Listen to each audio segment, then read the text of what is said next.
cover another question that happens quite a bit within our industry. It's more of what we train and the focus of training.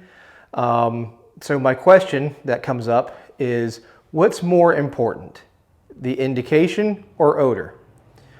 Some could say, what happened first, chicken or the egg? In this case, the value of the indication doesn't have value if there's no odor. So obviously, I think pretty much everybody would agree, odor has more importance than indication. What happens though, however, we spend a ton of time as handlers and trainers working on indication. We do all kinds of things that focus a ton on this beautiful sit, stare type behavior, because at the end of the day, that's really what it is. It's a trained behavior that we want to happen at the location of odor. So we do things like have things like this. Ports are what's most common, so like this or the wall.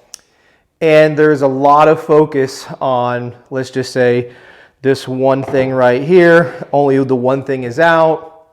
The dog has to put their head into here. The dog holds this indication.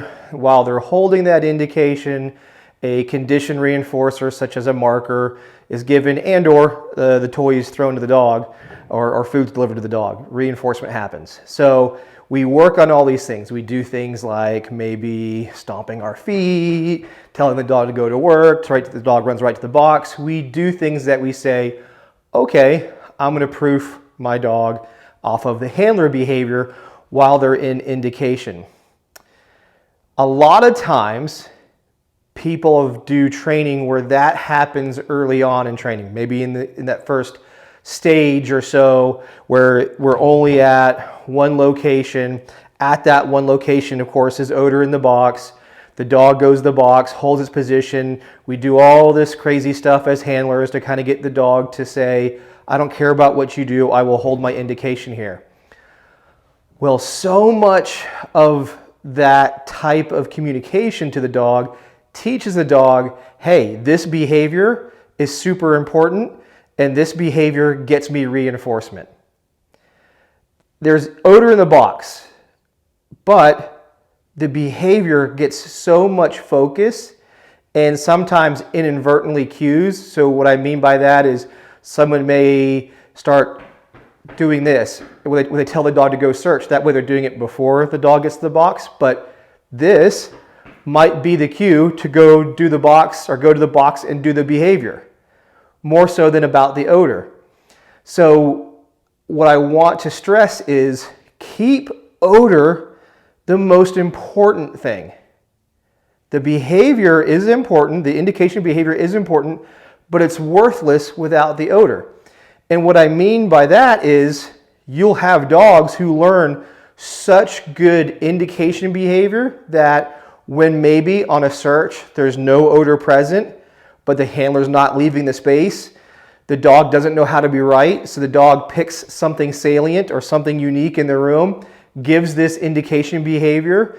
The handler then wants to test that indication by maybe pulling the leash, maybe moving around, maybe tapping like, hey, come over here and check. And the dog holds because you've taught this. You've told the dog this behavior means do this no matter what I do. Well, guess what? It also means do it when potentially there's no odor there. So then when handlers experience this, their trust factor drops with the dog. I don't understand. Why is the dog doing this? There's no odor there. Why did this happen? Why did the dog do that on this non-target odor?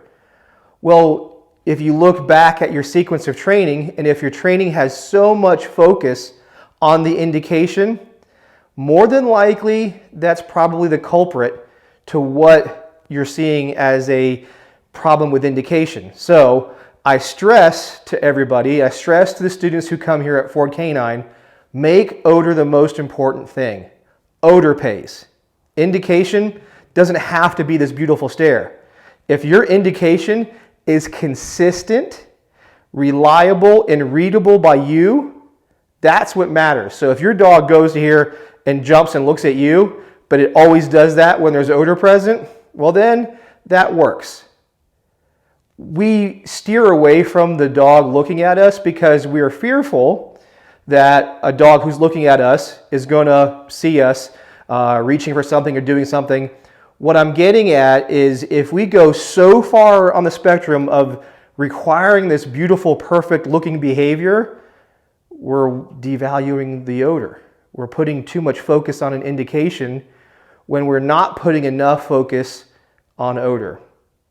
So I stress to you guys, when you're working and you're training these dogs in the beginning, make sure that your training teaches odor is the most important thing.